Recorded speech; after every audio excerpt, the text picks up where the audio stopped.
क्या आप जानते हैं कि रावण का जन्म राक्षस रूप में नहीं बल्कि एक ब्राह्मण घर में हुआ था? जी हाँ, आपने सही सुना। लंकापति रावण, जिसे हम एक महाशक्तिशाली राक्षस के रूप में जानते हैं, उसका जन्म एक पवित्र और ज्ञानवान ब्राह्मण परिवार में हुआ था। तो सवाल उठता है, आखिर कैसे एक ब्राह्मण पुत्र बना राक्षसों का राजा?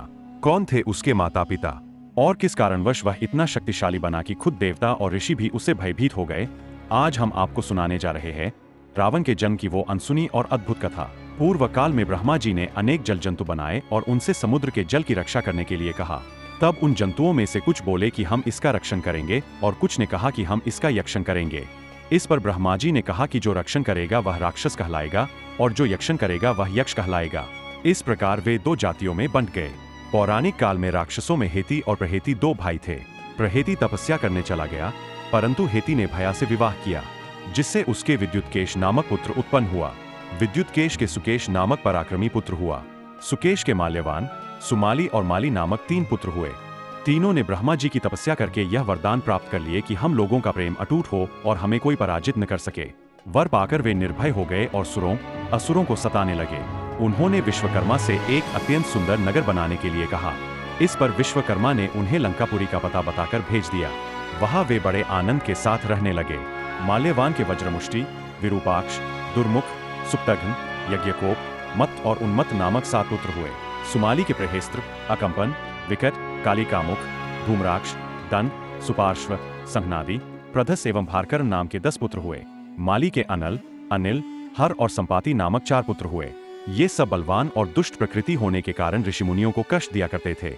उनके कष्टों से दुखी होकर ऋषिमुनिगण जब भगवान विष्णु की शरण में गए तो उन्होंने आश्वासन दिया कि हे ऋषियों, मैं इन दुष्टों का अवश्य ही नाश करूंगा। जब राक्षसों को विष्णु के इस आश्वासन की सूचना मिली तो वे सब मंत्रणा करके संगठित होकर माली के सेनापतित्व में इंद्रलोक पर आक्रमण करने के लिए चल पड़े। समाचार पाकर भगवान विष्णु ने अपने अस्त्र शस्त्र संभाले और राक्षसों का संहार करने लगे। सेनापति माली सहित बहुत से राक्षस मारे गए और शेष लंका की ओर भाग गए। जब भागते हुए राक्षसों का भी नारायण संहार करने लगे तो माल्यवान क्रुद्ध होकर युद्ध भूमि में लौट पड़ा। भगवान विष्णु के हाथों अंत में वह भी काल का ग्रास बना। शेष बचे हुए राक्षस सुमाली के नेतृत्व में लंका को त्याग कर पाताल में जा बसे और लंका पर कुबेर का राज्य स्थापित हुआ। राक्षसों के विनाश से दुखी होकर सुमाली ने अपनी पुत्री कैकसी से कहा कि पुत्री, राक्षस वंश के कल्याण के लिए चाहता हूँ कि तुम परम पराक्रमी महर्षि विश्रवा के पास जाकर उनसे पुत्र प्राप्त करो। वही पुत्र हम राक्षसों की देवताओं से रक्षा कर सकता है। पिता की आज्ञा पाकर कैकसी विश्रवा के पास गई। उस समय भयंकर आंधी चल रही थी। आकाश में मेघ गरज रहे थे। कैकसी का अभिप्राय जानकर विश्रवा ने कहा कि भद्रे, तुम इस कुबेला में आई हो, मैं तुम्हारी इच्छा तो पूरी कर दूंगा, परंतु इससे तुम्हारी संतान दुष्ट स्वभाव वाली और क्रूर कर्मा होगी। मुनि की बात सुनकर कैकसी उनके चरणों में गिर पड़ी और बोली कि भगवान, आप ब्रह्मवादी महात्मा है, आपसे मैं ऐसी दुराचारी संतान पाने की आशा नहीं करती। आप मुझ पर कृपा करें। कैकसी के वचन सुनकर मुनि विश्रवा ने कहा कि अच्छा, तो तुम्हारा सबसे छोटा पुत्र सदाचारी और धर्मात्मा होगा। इस प्रकार कैकसी के 10 मुख वाले पुत्र का जन्म हुआ, जिसका नाम दशग्रीव, रावण रखा गया। उसके पश्चात कुंभकर्ण, शूर्पणखा और विभीषण के जन्म हुए।